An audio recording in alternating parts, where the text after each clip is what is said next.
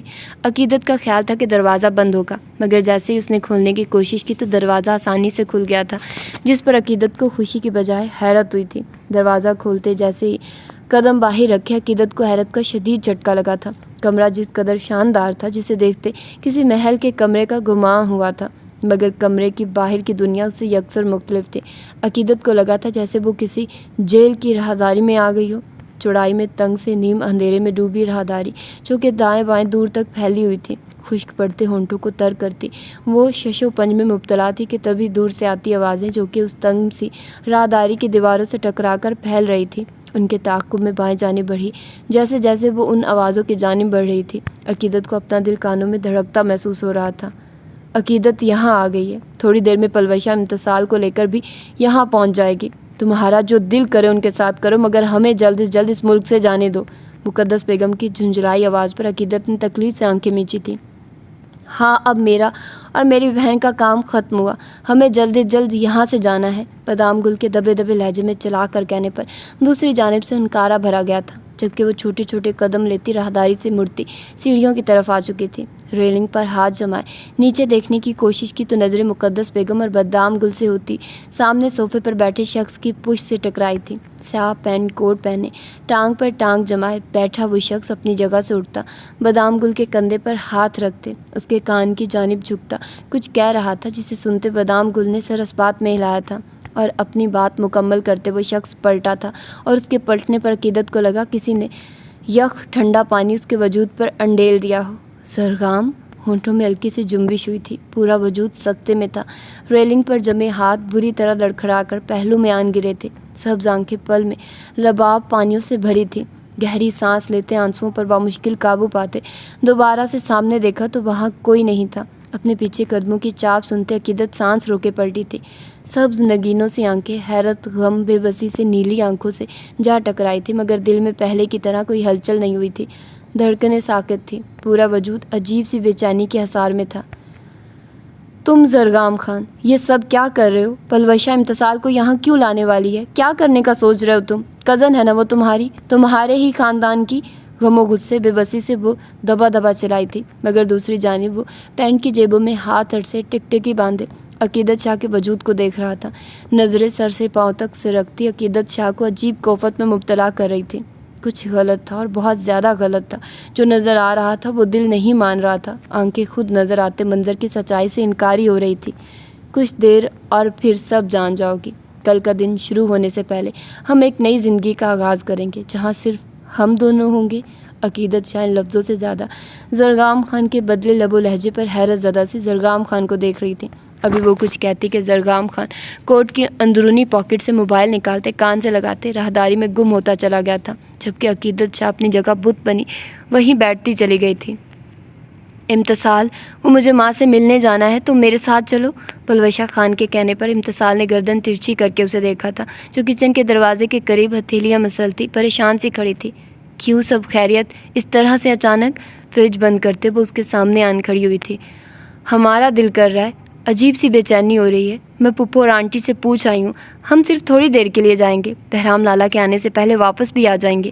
پلوشہ خان کی اتنی آگے تک کی پلاننگ کی کہ امتصال انکار نہ کر دے کو دیکھ امتصال خان کے ہونٹوں پر مسکراہٹ بکھری تھی۔ حد ہے پلوشی، میں تمہیں انکار تھوڑی کرنے والی تھی، بس مجھے یہ تھا کہیں کوئی مسئلہ نہ ہو۔ تم پوچھ آئی ہو تو ہم چلتے ہیں۔ میں اپنی چادر لے آؤں؟ چادر باہر صوفہ پر رکھی ہے، میں سب انتظام کر کے آئی ہوں، مسکرا کر کہتی وہ امتصال خان کا ہاتھ تھامتی لاؤنج کی جانب بڑھی تھی، جبکہ پلوشہ خان کی تیزی دیکھ امتصال خان نے بامشکل اپنی مسکراہٹ چھپائی تھی۔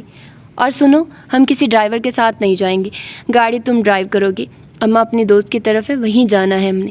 پورچ میں آتے وہ تیز تیز چلتی امتصال خان کو بتا رہی تھی، جو پلوشہ کی بات پر تھوڑی فکر مند ہوئی تھی۔ اگر بہرام کو پتہ چلتا کہ وہ خود ڈرائیو کر کے حویلی کی بجائے کہیں اور گئی ہے تو شاید وہ ضرور ناراض ہوتا، مگر دل میں اسے منا لینے کا سوچتے وہ پلوشہ خان کی بات مانتی۔ ڈرائیونگ سیٹ سنبھال چکی تھی، دل بری طرح دھڑک رہا تھا، مگر وہ کچھ غلط تو نہیں کر رہی تھی۔ مقدس بیگم نے اس سے کہا تھا کہ وہ جانتی ہے کہ ماضی میں ہوئے قتل کس نے کروائے تھے، وہ قاتل کا بتا کے ان دونوں خاندانوں کے رشتے کو اور مضبوط کر دے گی تاکہ ان کے دلوں میں کوئی بدگمانی نہ رہے۔ انہوں نے کہا تھا کہ وہ ادائیگ سے ابھی رشتہ نہ بنائے، بلکہ جب وہ پورا سچ جان لے گا تب وہ اس کے ساتھ اپنی نئی زندگی کی شروعات کرے۔ زندگی میں پہلی بار مقدس بیگم ان سب کے بارے میں سوچ رہی تھی، اور ان کی نظر میں پلوشہ خان کی اتنی اہمیت تھی کہ انہوں نے اتنی بڑی بات اس سے شیئر کی تھی۔ یہ بات پلوشہ خان کے لیے قارون کا خزانہ ہاتھ لگنے کے برابر تھی۔ وہ بس اب امتصال کو لے کر جلد از جلد مقدس بیگم کی بتائی ہوئی جگہ پر پہنچنا چاہتی تھی، جہاں وہ سب کے سامنے اس قاتل کو لانے والی تھی۔ وہ کیسے کرنے والی تھی، سب سے پلوشہ کو فرق نہیں پڑتا تھا۔ اس کی نظر میں اس کی ماں سب کچھ کر سکتی تھی سوائے پلوشہ خان کے۔ نہ وہ بہادر تھی، نہ کچھ ایسا کرنے کی ہمت رکھتی تھی کہ کسی قاتل کو ڈھونڈ نکالے، مگر وہ اتنا تو کر سکتی تھی نا جتنا اس کی ماں نے اس کو کام سونپا تھا۔ ابھی وہ اپنی سوچوں میں ہی گم تھی کہ گاڑی کے ایک دم اچانک سے رکنے پر چونکی تھی۔ پلوشہ، فون ملاؤ لالا کو۔ امتصال کے چلانے پر پلوشہ نے اس کی نظروں کے تعاقب میں سامنے دیکھا تھا، جہاں 5 آدمی ہاتھ میں گنز تھامے کار کی جانب آ رہے تھے۔ یہ سٹارٹ نہیں ہو رہی، کپ کپاتے ہاتھوں سے کار سٹارٹ کرنے کی کوشش کرتے روتے ہوئے چلا کر کہا تو پلوشہ کے ہاتھ پاؤں صحیح معنوں میں پھولے تھے۔ کیوں نہیں ہو رہی ہے امی؟ پلوشہ کے زاروں قطار روتے ہوئے کہنے اور ان آدمیوں کو کار کا دروازہ کھولنے کی کوشش کرتے دیکھ امتصال نے بازو آگے بڑھاتے پلوشہ خان کو اپنے سینے میں چھپایا تھا۔ سوری امی، میری وجہ سے۔ امتصال خان کے سینے میں منہ چھپائے ہچکیوں سے روتی وہ خود کو کوس رہی تھی۔ وہ تو سب ٹھیک کرنے جا رہی تھی، پھر یہ کیوں ہو رہا تھا؟ باہر نکلو ورنہ ہم زبردستی کریں گے۔ گرجدار غصے بھری آواز پر امتصال نے سختی سے پلوشہ کے گرد بازو کا حصار مضبوط کیا تھا۔ تو تمہیں کیا چاہیے؟ یہ بیگ لے لو، اس میں کیش ہے، یہ زیور بھی رکھ لو، لیکن ہمیں جانے دو۔ آدمی کے دروازہ کھول لینے پر اپنا بیگ اور ہاتھوں سے کنگن اتار کر پکڑانے چاہے تو اس آدمی نے بازو سے کھینچ کر امتصال خان کو گاڑی سے باہر نکالتے زمین پر دھکا دیا تھا۔ امتصال کے ساتھ پلوشہ خان کی بھی دل خراش چیخیں فضا میں گونجی تھی۔ پلوشہ تڑپ کر گاڑی سے نکلتی امتصال کی جانب بڑھتی کے پیچھے کھڑے آدمی سے بالوں سے دبوچتے بازو میں جکڑا تھا کہ پلوشہ خان بن پانی کی مچھلی کی طرح تڑپ گئی تھی۔ جیب سے رومال نکالتے وہ پلوشہ خان کے ناک پر رکھ چکا تھا۔ چھوڑو میری بہن کو۔ زمین سے اٹھتی وہ پلوشہ کو تھامے آدمی کے بازوؤں پر ناخن مارتی چیختی چلاتی اسے چھڑوانے کی کوشش کر رہی تھی، جبکہ اس کی بے بسی پر کہکے لگاتے ایک آدمی اس کی جانب بڑھا تھا۔ اپنے ہاتھ میں تھامی پسٹل پوری قوت سے امتصال خان کے سر پر ماری تو وہ لڑکھڑا کر زمین بوس ہوئی تھی۔ اس گاڑی کو ٹھکانے لگاؤ۔ امتصال اور پلوشہ کو اپنی گاڑی میں ڈالتے ان میں سے ایک نے کہا تو نقاب پوش سر ہلاتا ان کی گاڑی کی جانب متوجہ ہوا تھا۔ تھوڑی ہی دیر میں سنسان روڈ پر امتصال خان کے خون کے چند قطروں کے ساتھ اس کی شال زمین بوس پڑی ہوئی تھی۔ گارڈ کے گیٹ کھولتے بہرام شاہ زن سے گاڑی بھگاتا پورچ میں لایا تھا۔ ابھی وہ گاڑی روکتا کہ بلاش شاہ گاڑی کا دروازہ کھولتا باہر نکلا تھا۔ پاؤں بری طرح لڑکھڑائے تھے مگر وہ لمحوں میں سنبھلتا حویلی کے اندرونی حصے کی جانب بڑھا تھا۔ اس کے پیچھے ہی آئس اور بہرام بھی تھے۔ امتصال لاؤنج کے بیچوں بیچ کھڑے ہوتے۔ بہرام شاہ منہ کے بل دھاڑا تھا۔ پھر جواب کا انتظار کیے بغیر وہ دیوانہ وار سیڑھیاں پھلانگتے اوپر کی جانب بڑھا تھا، جبکہ آئس خان پلوشہ کو ڈھونڈنے کی غرض سے نیچے موجود کمروں کی جانب بڑھا تھا۔ پلاج اوپر سے سارے کمرے دیکھ آیا تھا مگر وہ وہاں نہیں تھی۔ دل بری طرح دھڑک رہا تھا، چاند لبوں پر آئی ہوئی تھی۔ صبغہ چلا کر پکارتے ہوئے وہ سیڑھیاں اتر رہا تھا کہ نظریں سمرین بیگم کے کمرے سے نکلتی صبغہ شاہ پر پڑی تھی۔ دیکھ تو وہ بھی اسے چکی تھی۔ ایک ہاتھ میں مگ اور دوسرے میں پلیٹ تھامے وہ ہونکوں کی طرح بلاش شاہ کو اپنا نام پکارتے اور اب دیوانوں کی طرح اپنی جانب بھاگتے آتے دیکھ رہی تھی۔ اس سے پہلے وہ کچھ سمجھتی یا کہتی بلاش شاہ آگے بڑھتا، صبغہ شاہ کے بازوؤں کو نیچے سے ہاتھ گزارتا اسے خود میں بھین چکا تھا۔ چھناکے کی آواز تھی جو کہ فرش پر دور تک گونجی تھی۔ پلیٹ اور مگ ٹوٹتے جا بجا بکھرے تھے، جبکہ صبغہ شاہ کو صرف اپنے سینے میں دھڑکتی بلاش شاہ کی تیز دھڑکنوں کی آواز سنائی دے رہی تھی۔ سانس روک کے وہ اس شور کو سنتی اپنے روح میں اترتا محسوس کر رہی تھی۔ تم ٹھیک ہو؟ میری جان نکالنے میں کوئی کسر نہیں چھوڑی تم نے۔ اگر ایک لمحہ اور گزرتا اور تم نظر نہ آتی تو یقین مانو بلاش شاہ نہ رہتا، صبغہ شاہ کو سختی سے خود میں بھینچتے آنکھیں بند کیے شدت بھرے انداز میں کہتا۔ وہ صبغہ شاہ کو ساکت کر چکا تھا۔ صبغہ، پلوشہ اور امتصال کہاں ہیں؟ بہرام شاہ کی آواز پر وہ سٹ پٹا کر بلاش شاہ سے دور ہوئی تھی، جس پر بلاش شاہ نے سرخ آنکھوں سے اسے گھورا تھا۔ لالا، وہ پلوشہ نے آنٹی سے ملنا تھا تو وہ حلیمہ آنٹی سے اجازت لے کر امتصال بھابھی کے ساتھ ان سے ملنے گئی ہیں۔ بہرام لالا، آئس خان کی سپاٹ آواز پر وہ تینوں اس کی جانب متوجہ ہوئے تھے، جو ہاتھ میں موبائل تھامے سپاٹ نظروں سے سکرین دیکھ رہا تھا۔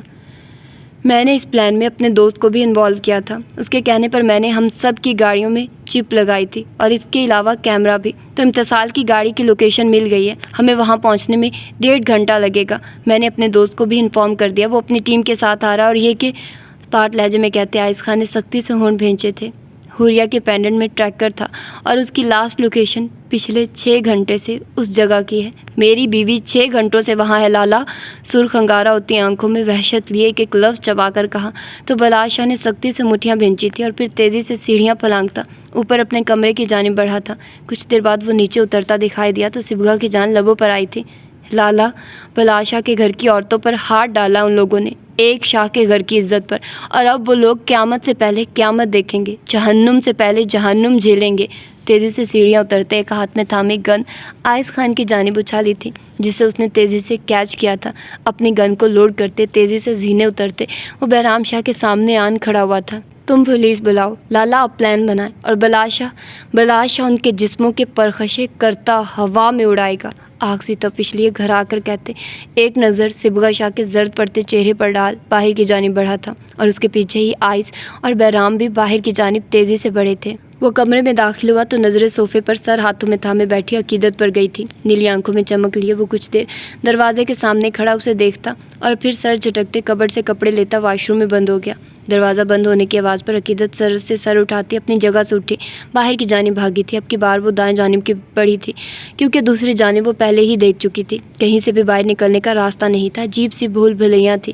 وہ جہاں سے جاتی گھوم پھر کر وہیں واپس آن ٹھہرتی تھی۔ وہ دائیں جانب آئی تو وہاں بھی ویسے ہی سیڑھیاں تھیں، مگر وہ بالکل دوسری سائڈ جیسی ہی تھی، اور وہ جانتی تھی کہ یہاں بھی نیچے کوئی راستہ یا کچھ بھی نہیں ہوگا۔ اسی لیے کچھ سوچتے وہ راہداری میں بنے کمروں کی جانب بڑھی تھی۔ سیڑھیوں سے ملحقہ پہلے کمرے میں داخل ہوئی تو وہاں نیچے جاتی سیڑھیوں کا راستہ تھا، جو کہ شاید دوسری جانب بھی تھا، جہاں سے زرگام اس کے پیچھے آن کھڑا ہوگا۔ ساری سوچوں کو پس پش ڈالتی وہ تیزی سے سیڑھیاں اتری تھی۔ سیڑھیاں اترتے ہی اسے 4 راہداریاں دکھائی دی تھیں۔ سب سے پہلے کی جانب بڑھی تھی۔ اندھیری میں ڈوبے راہداریوں سے گزرتے وہ ہر کمرہ دیکھ رہی تھی۔ وہ باہر جانے کا راستہ نہیں پلوشہ اور امتصال کو تلاش کر رہی تھی۔ مقدس بیگم کی باتوں کے مطابق پلوشہ اور امتصال آنے والی تھی، اور وہ کسی بھی صورت ان دونوں کو یہاں نہیں چھوڑ سکتی تھی۔ ابھی وہ مزید آگے بڑھتی کہ کسی کی چیخو پکار پر جھٹکے سے پلٹی تھی۔ الٹے پاؤں واپس کو بھاگتے عقیدت نے آواز کو پہچاننے کی کوشش کی تھی۔ چہرے پر یخ ٹھنڈے پانی کے گرنے سے وہ ہوش میں آئی تھی۔ پوری طرح کھانستے پلوشہ خان اپنی جگہ سے کھڑی ہوئی تو نظریں سامنے کرسی پر ٹانگ جمائے بیٹھی مقدس بیگم پر پڑی تھی، جو ہاتھ میں تھامے جگ کو زمین پر اچھالتی کرسی کی پشت سے ٹیک لگائے پلوشہ خان کو دیکھ رہی تھی۔ ہم سب نے آپ سے محبت کی ماں، مگر آپ اپنی ہی اولاد کے ساتھ یہ سب؟ آنکھوں میں آنسو لیے شکوہ کناں لہجے میں کہا تو مقدس بیگم نے انکارہ بھرا تھا۔ میری برسوں کی محنت تھی، جیسے یہ سب ملیا میٹ کرنے پہ تلے ہوئے تھے۔ صرف اس جائیداد پر اکلوتا حق چاہیے تھا نا، لیکن نہیں، سب کے سب قاتل ڈھونڈنے میں لگے ہوئے تھے۔ سوچو اگر قاتل مل جاتا تو کیا ہوتا؟ جس حویلی پر، جس گاؤں پر میں حکومت کرنا چاہتی تھی، وہاں سے نکال کر کسی جیل کی کوٹری میں پھینک دیتے یہ لوگ۔ کہیں بار سوچا بھی کہ جیسے چل رہا ہے چلنے دو، اب کسی کو کوئی نقصان نہ پہنچاؤں، لیکن تم لوگوں نے مجبور کیا مجھے، اور اب اپنے اس انجام کے ذمہ دار بھی تم لوگ ہو، سرد و سپاٹ لہجے میں کہتی۔ وہ اپنی جگہ سے اٹھتی دروازے کی جانب بڑھی تھی۔ آپ شاید کچھ بھول گئی ہیں، یا آپ کی نظریں اور عقل اس بات کو فراموش کر چکی ہیں کہ آپ شاید مجھے قاتل کا بتانے آئی تھی، اور میں یہاں کیسے آئی یہ، لیکن میں تو آپ کے بتائے بغیر سب کیسے جانتی ہوں؟ پلوشہ خان کی طنز میں ڈوبی آواز پر وہ جھٹکے سے پلٹی تھی، جبکہ پلوشہ خان ہونٹوں پر تلخ مسکراہٹ سجائے، دیوار سے ٹیک لگائے، دونوں ہاتھ پہلو میں گرائے کھڑی طنزیہ نظروں سے مقدس بیگم کے فق ہوتے چہرے کو دیکھ رہی تھی۔ آپ نے ہمارے ساتھ بہت سے کھیل کھیلے ماں، لیکن ہم نے ایک ہی کھیل کھیلا، اپنا پیادہ چھپائے رکھا تھا، اور اب کو آپ کے ہی کھیل میں شہ مات مبارک ہو۔ لیکن جانتی ہیں وہ پیادہ کون تھا؟ وہ میں تھی، پلوشہ ہدایک شاہ۔ آپ کو یہ شکست میری وجہ سے ہوئی ہے، اسپاٹ لہجے میں کہتی۔ وہ مقدس بیگم کے حسان خطا کر چکی تھی، جبکہ نیلی آنکھوں کے کناروں میں نکلتے آنسو گالوں کو تر کرتے گردن میں جذب ہو رہے تھے۔ تبھی مقدس بیگم چیل کی طرح پلوشہ خان پر جھپٹی تھی، چہرے پر تھپڑوں کی بارش کرتی۔ وہ پلوشہ خان کی گردن ہاتھ میں دبوچ چکی تھی۔ کیا کیا ہے کمبخت؟ بتا مجھے، ورنہ ابھی جان لے لوں گی، منہ کے بل دھاڑتی وہ نہ جانے کتنے تھپڑ پلوشہ خان کے گلابی پھولے گالوں پر رسید کر چکی تھی۔ ہم بھی یہ سب نہ کرتے ماں، ہم سب کو آپ نے مجبور کیا ہے۔ کاش آپ پوریا کے کمرے میں اس مرد کو بھیجنے کے پلان میں حامی نہ بھرتی، کاش آپ ہدایک پر حملہ نہ کرواتی، کاش آپ ہم سب کو مارنے کی سازش نہ کرتی، اور کاش آپ دوسروں کی بیٹیوں کا سودا نہ کرتی۔ اب اپنے انجام کی ذمہ دار آپ خود ہیں، ایک ایک لفظ چبا کر کہتی وہ مقدس بیگم کو طیش دلا گئی تھی، جبکہ اس قدر زوردار تھپڑوں سے ہونٹ پھٹ چکے تھے۔ مقدس بیگم کے ہاتھ میں پہنی انگوٹھیاں چہرے کو زخمی کر چکی تھی، مگر اب یہاں پرواہ ہی کسے تھی؟ نہ مارنے والی کو، نہ مار کھانے والی کو۔ مجھے سچ سچ بتاؤ، کب سے کھیل کھیل رہی ہو؟ گلے پر دباؤ بڑھاتے سر پوری شدت سے دیوار میں مارا تھا کہ کچھ لمحوں کے لیے پلوشہ خان کو سب منظر اندھیرے میں ڈوبا نظر آیا تھا۔ مہندی والے دن کیا بات کرنی تھی ماں؟ وہ مہندی کے لیے تیار ہونے والی تھی کہ مقدس بیگم نے ضروری بات کرنے کی وجہ سے بیوٹیشین کو باہر بھیجا تھا۔ بیوٹیشین کے باہر جاتے وہ دروازہ بند کرتی پلوشہ کی جانب آئی تھی۔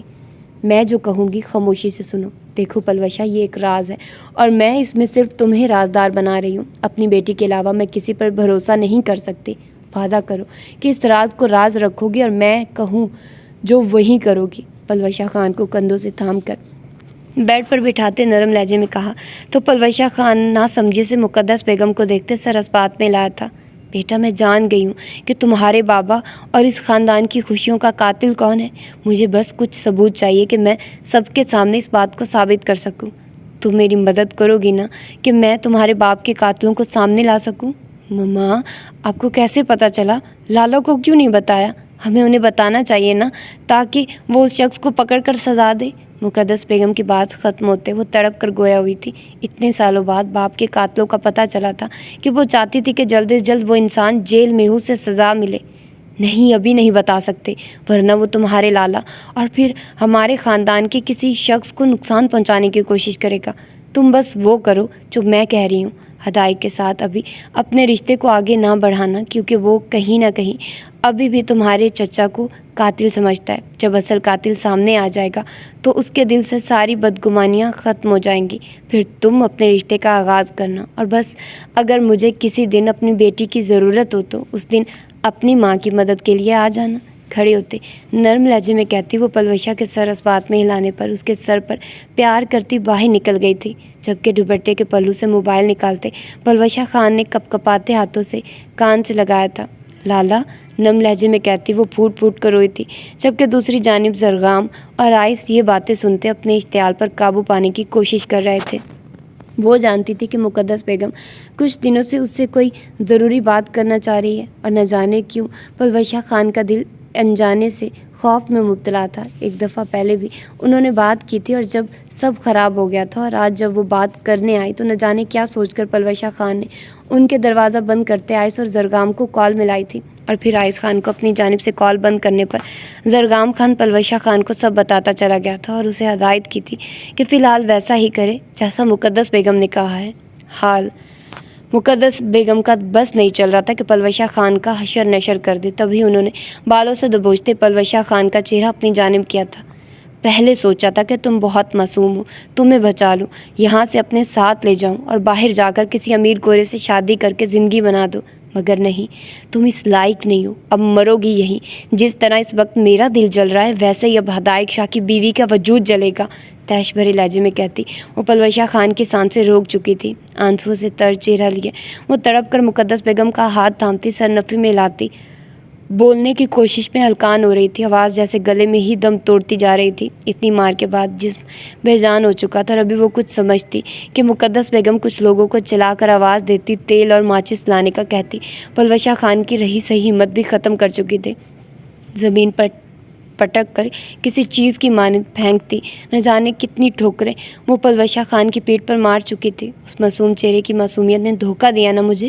پلوشہ خان کے قریب کھڑی ہوتی، اس کے وجود کو تیل سے بھگوتی پیچھے ہوئی تھی، دروازے کی جانب بڑھتی، وہ زمین پر تیل انڈیلتی، دہلیز پر تیل انڈیلتی، دروازے پر چھڑکاؤ کرتی، دروازہ بند کر چکی تھی، جبکہ منہ کے بل گری پلوشہ خان کی بند سوجی آنکھوں سے آنسو لڑیوں کی صورت میں زمین پر گرے تھے۔ بامشکل آنکھوں کو وا کرنے کی کوشش کی تھی، ادھ کھلی آنکھوں سے مقدس بیگم کو کمرے کا دروازہ بند کرتے دیکھ اپنے ہاتھوں پر زور ڈالا تھا، گلے میں کانٹے سے چبھتے محسوس ہوئے تھے، جبکہ چہرہ مسلسل آنسوؤں سے بھیگتا جا رہا تھا۔ ہاتھ بڑھا کر نیچے گرے جگ کو کھسکا کر اپنی جانب کیا تھا، جگ میں پانی کی کچھ بوندوں کو گلے میں اتارتے نظریں آگ میں لپٹتے دروازے پر گئی تھی، اور تبھی ہر تکلیف درد کو بھلائے ہمت مجتمع کرتے پلوشہ خان لڑکھڑاتے ہوئے اٹھی تھی، دروازے کی بجائے کھڑکی کی جانب بڑھتی، اسے کھولنے کی کوشش کرتی، کبھی وہ پلٹ کر آگ کو دیکھتی، اور پھر اتنے زور سے وہ کھڑکی کو کھولنے کی کوشش کرتی، جب ناممکن لگا تو آنسوؤں کو حلق میں اتارتی، وہ منہ کے بل چلائی تھی، گلے میں خراشیں سی پڑتی محسوس ہوئی تھی، کمرے میں دھواں سا بھرنے لگا تو پلوشہ خان چکراتے سر کو تھامتے بے جان ہوتے ہاتھوں سے کھڑکی کے پٹ پر مکے برساتی اس سے سر ٹکا چکی تھی۔ کوئی ہے؟ بچاؤ، لالا، لالا ہدایق، ٹوٹے پھوٹے لفظوں میں تکلیف سے پکارتی وہ بے بس ہونے لگی تھی، خود کو موت کے منہ میں جاتا دیکھتے وہ ساری کوشش ترک کر چکی تھی۔ یا اللہ رحم، ہونٹوں نے ہلکی سی جنبش کی تھی، وہ آواز پلوشہ خان کو بھی شاید سنائی نہ دی تھی، مگر شہرگ سے قریب تر جو ذات تھی جو دلوں کے حال جان لیتی تھی، وہ ذات، وہ رب اس پکار کو سن چکا تھا، اور پھر اسے پلوشہ خان کے حال پر رحم آ گیا تھا، اس کی آزمائش ختم ہوئی تھی۔ وہ جو سمجھتی تھی کہ وہ کچھ نہیں کر سکتی تھی، آج ان حالات کا مقابلہ کر چکی تھی۔ وہ جو خود کو بہادر نہیں سمجھتی تھی، آج بہادری سے سب جھیل چکی تھی۔ بے شک وہ ذات انسان پر اس کی طاقت سے زیادہ بوجھ نہیں ڈالتا۔ پلوشہ، ڈرو نہیں، میں آ گئی ہوں، تم کھڑکی کے سامنے ہو تو سائڈ پر ہو، تمہیں لگ نہ جائے۔ یہ صرف آواز نہیں تھی، یہ زندگی کی نوید تھی، روح تھی، جو پلوشہ خان کے بے جان ہوتے وجود میں پھر سے پھونک دی گئی تھی۔ نم آنکھوں کو بامشکل وا کرتی وہ سرہ سے سائڈ پر ہوئی تھی کہ اگلے ہی لمحے کھڑکی کے پٹ دونوں جانب کو گرے تھے، اور ان کے ساتھ عقیدت شاہ کمرے میں کودی تھی۔ بنا وقت ضائع کیے وہ پلوشہ خان کو اپنی باہوں میں بھرتی کھڑکی سے دوسری جانب پھینکتے خود بھی چھلانگ لگاتی اس جانب آ چکی تھی۔ پلوشہ خان کی نم نظریں عقیدت سے ہوتی کھڑکی کے کھلے پٹ پر لٹکتے تالے پر گئی تھی، جسے دیکھتے ہونٹوں پر تلخ مسکراہٹ رنگی تھی، جبکہ پلوشہ خان کی یہ حالت دیکھتے عقیدت شاہ کا بس نہیں چل رہا تھا کہ مقدس بیگم کا حشر نشر کر دے۔ پلوشہ میری جان، اٹھو، ہمیں یہاں سے نکلنا ہے، ہمت کرو، سب ٹھیک ہو جائے گا، تمہارے لالا آنے والے ہوں گے۔ پلوشہ خان کا چہرہ اپنی گود میں رکھ کر بکھرے بالوں کو سمیٹتے ہوئے کہا تو پلوشہ خان کی ہونٹوں سے درد بھری سسکی نکلی تھی، ہونٹوں کو بھینچے سرس بات میں لایا تو عقیدت نے تڑپ کر پلوشہ خان کو باہوں میں بھرا تھا، جبکہ پلوشہ خان کا زخمی چہرہ دیکھتے دل ایسا تھا جیسے کسی نے پاؤں تلے کچل دیا ہو۔ امتثال، پلوشہ کے کہنے پر عقیدت نے ہونٹ سختی سے بھینچے تھے، خود پر نظروں کی تپش محسوس کرتے امتثال خان نے آنکھیں کھولی تھی، چت لیٹے نظریں تیزی سے چلتے پنکھے پر آ ٹکی تھی، حواس بیدار ہوئے تو نظریں پنکھے سے سرکتی اپنے ہاتھوں کے نیچے کی سطح پر آئی تھی۔